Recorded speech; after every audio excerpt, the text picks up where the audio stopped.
Et puis moi, j'aimerais partager avec vous, pour terminer sur une note un peu plus joyeuse que ces horreurs qu'on a dû décrire, mais il faut qu'on prenne conscience, donc on est obligé de passer par là. Mais j'aimerais partager avec vous un petit poème que j'ai écrit, qui s'appelle « J'ai fait un rêve étrange et pénétrant, où est-ce notre futur ?» tout simplement.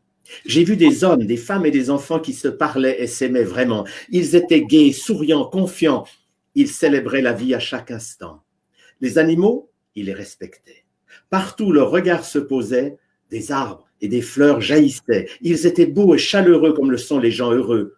Dans leurs cheveux, je voyais scintiller des étoiles par milliers. La planète Terre, ils vénéraient.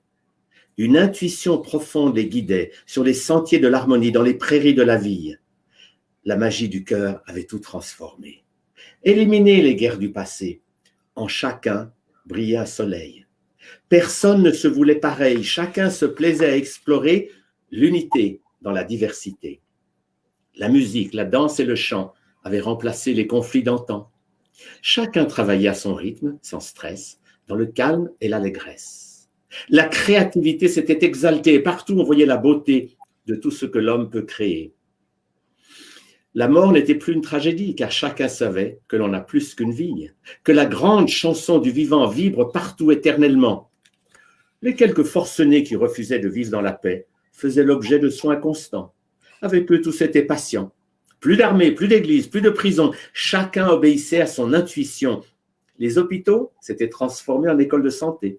En mangeant des graines germées, en gérant leurs émotions et leurs pensées, les hommes s'étaient transformés. Leur cœur avait lâché cette peur qui engendrait tous les malheurs. Hommes et femmes délivrés de leurs drames, jouaient avec tendresse, s'aimaient avec noblesse. La folie des jours anciens avait fait place à des jours sereins. La pollution et la souffrance étaient parties pour faire place à la santé, à l'imprévu, à la gaieté. Chacun savait s'amuser sans de personne se moquer.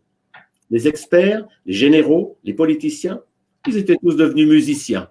La vie était rieuse, les femmes étaient radieuses, les hommes vrais, les cœurs joyeux. Les yeux brillaient de mille feux. Les enfants partout avaient la première place. Ils faisaient fondre les derniers cœurs de glace. Partout les oiseaux chantaient, partout le bonheur vibrait. J'ai fait un rêve étrange et pénétrant. C'est notre futur, assurément.